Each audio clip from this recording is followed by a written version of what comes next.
There are days when I can't even find my phone, or I search the whole house for my glasses that I find on my head. Does that ever happen to you? Oh, it happens to me all the time. Staying organized is something that feels like an unattainable goal, I'll tell you. So I've got to figure it out. Yeah, well, that's what we're talking about today.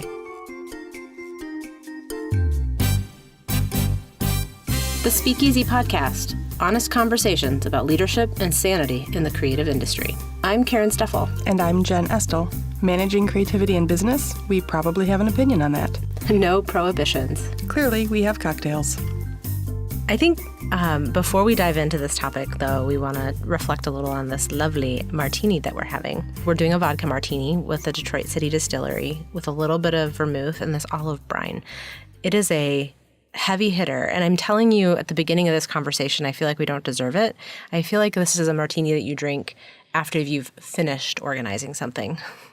After you've climbed the mountain and you can reflect on how great it is. Yes. It's true, but this Detroit City, you guys, I know I say this a lot, but the bottle is so gorgeous, and their vodka is so delightful that a martini is a really good place for it. You know, you just have this attitude when you're holding a martini glass, you don't want to spill it, so you stand up straighter and your shoulders are square and you're confident and you sip that thing like you just won. Like you're the boss. That's how I'll feel when I'm organized. Might be a while till we have another martini. To be honest, I'm just not organized by nature at all. I don't know if I'm qualified for this topic. Maybe you are. Are you qualified for this topic? I am pretty organized by nature. It doesn't mean that I'm always organized by any stretch of the imagination. I feel like I go through seasons. When I'm really, really overwhelmed and overloaded, sometimes I feel like everything's a mess.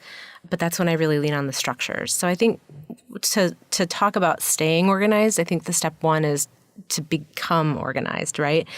And I think that really takes structure. You have to put the time in up front. Organization doesn't just happen. I mean, some people are naturally organized, and some people naturally have an affinity for organizing things. However, you have to have a system. You have to have a place for everything.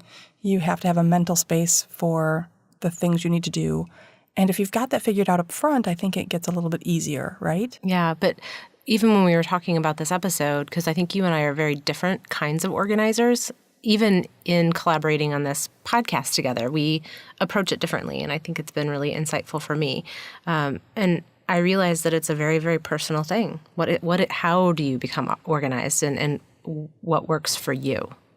Right. And I feel like it's topical. For me, the things that I love and the things I'm passionate about, I'm very good at getting them organized and having systems and a place for my stuff, and metaphorically and literally a place for my stuff. But the things that I don't care about, I'm terrible at organizing, and I put them off until they become a spaghetti noodle mess of disaster. So for me, it depends on what I value. Those things I organize very well. Which maybe should be the opposite. Maybe I should organize the things I don't value. I'm not sure. Well, you won't enjoy spending the time getting those things organized, though.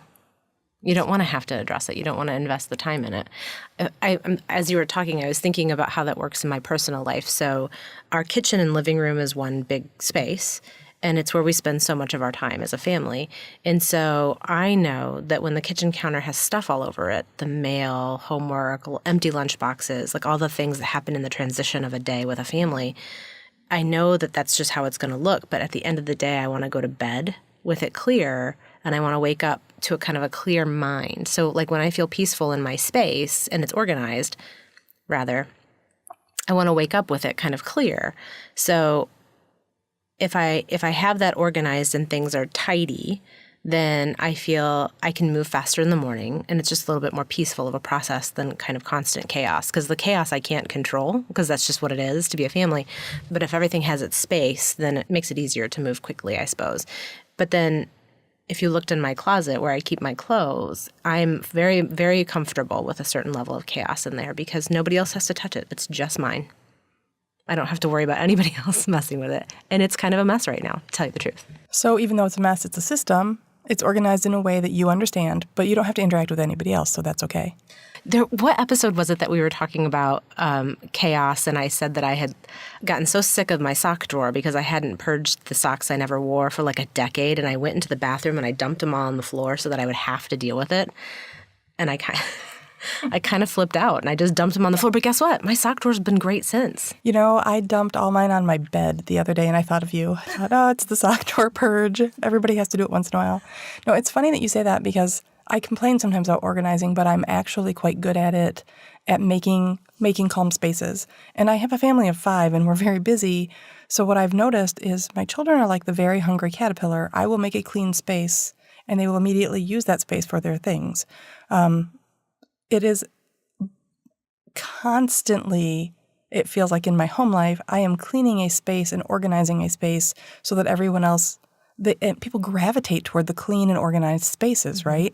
They don't want to hang out in the messy room. They gravitate toward the clean room. So we know a well-organized space is a mental oasis, right? Yeah, absolutely.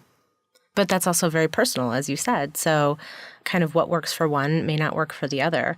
But here's the other thing that I know is that if I think about Render and what the structures that we're creating here so that we're organized, people know where to log their hours. People know where to find the files, right? And people know what the general expectations are because there's an organized process to onboarding. So I feel like if expectations are known and people know where to find the things, and then there's training so that there are expectations on things like naming conventions and folder structures, then there's a predictability that, artist A is storing things in the same way that artist B is, so that when artist C comes along, there's a predictable place to go find those things. Which is nirvana.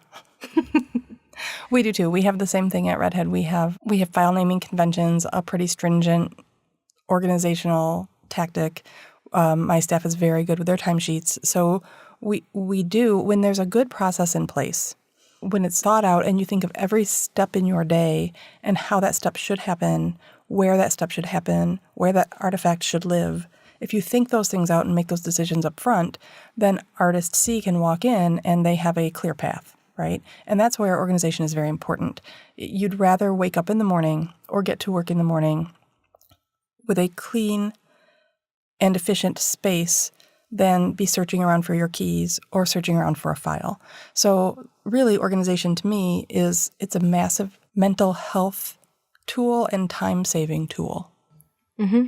So as business owners and as people who co-run a family, I mean, we're putting these structures in place, but then there's this expectation that people will buy into them, right? And so you can create all the structure you want, and we can talk about how that's a personal thing. But unless people buy into it and use that structure and participate, then there's a lack of organization. In some ways, we're creatives, and everybody assumes creatives are scatter-minded, and they're all over the place, and there are a lot of things associated with creativity that feel antithetical to organization. But I will say, after many years of this, we even know how to organize our creativity. We know what order it should come in, how that process should work, when brainstorming as a team is important, when brainstorming on your own is important.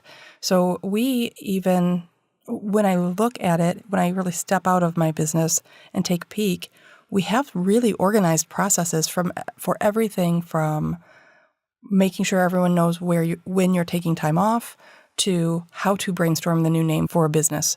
So building those processes is so important to allowing us to be creative. In another episode, we talked about how you have streamlined some of your decision-making processes. You wear the same jewelry every day because then you don't have to worry about that accessory. That's not a decision that has to get in the way of your big thinking. So just like uncluttering your mind and simplifying some of your decision-making processes, I think a structure does the same thing.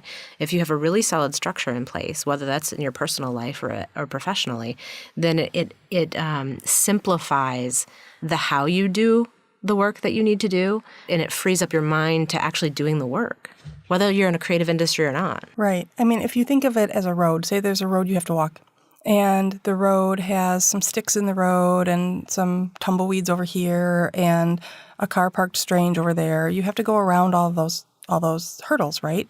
If the road is clear, you can get to your destination faster.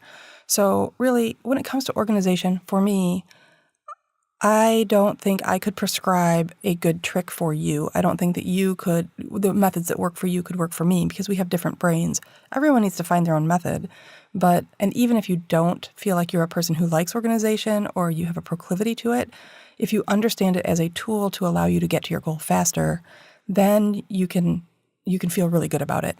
You can test drive some methods, you can put some systems in place to clear that path so you can get to your end goal faster. And if that end goal is getting out for school and work early, it's easier if you're organized and if your house is tidy. If that end goal is building a campaign for a client, it's easier if you have processes and you can find your files.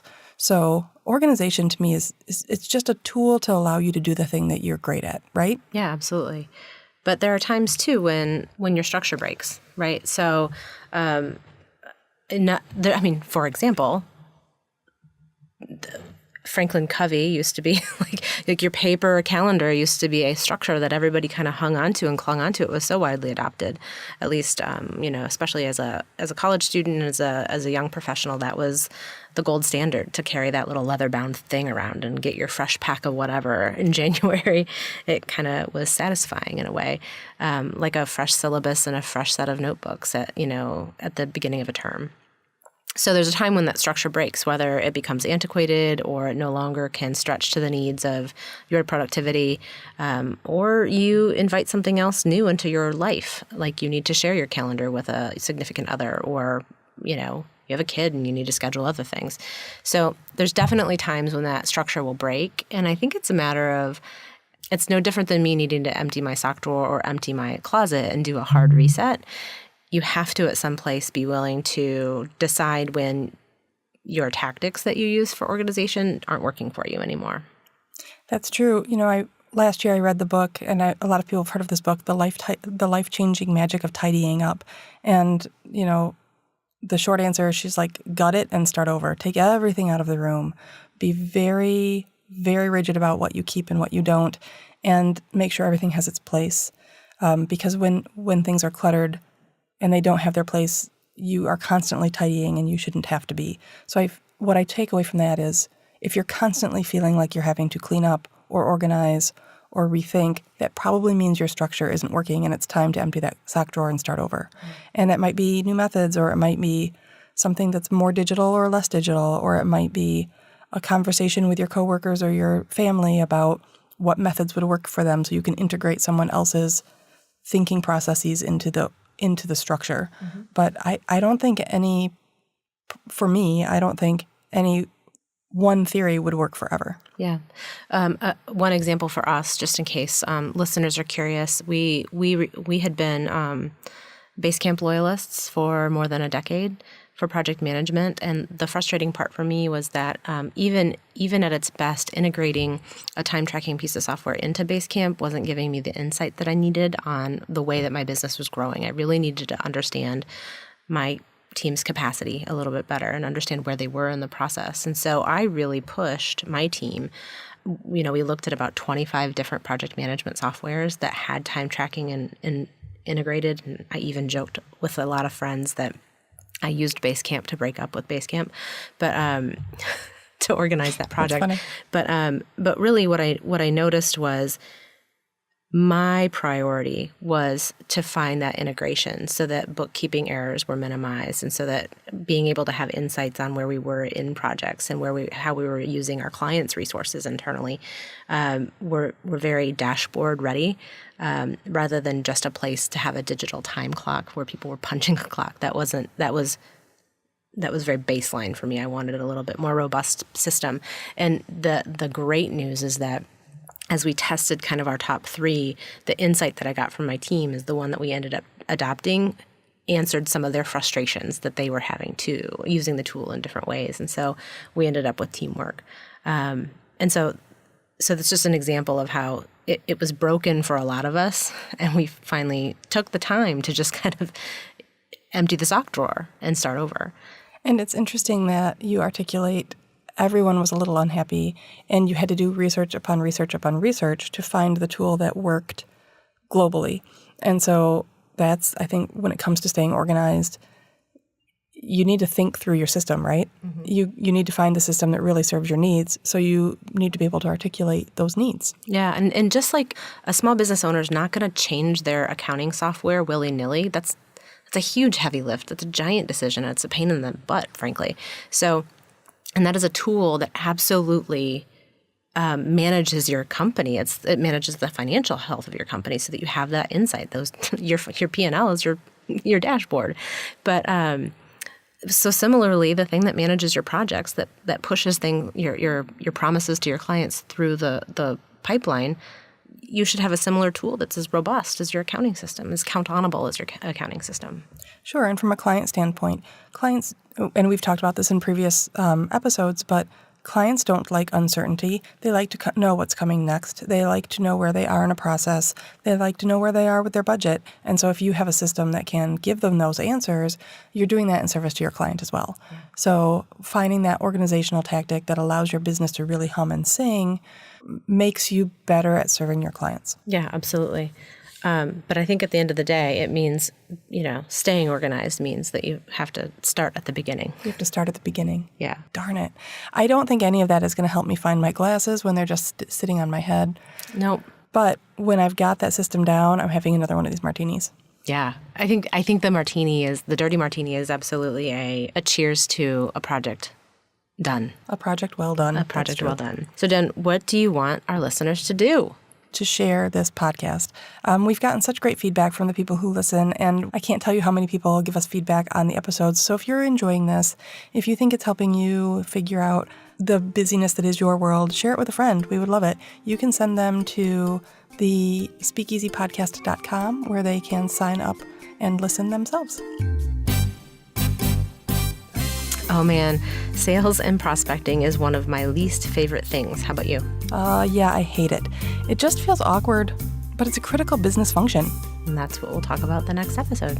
Thanks, everybody. Cheers.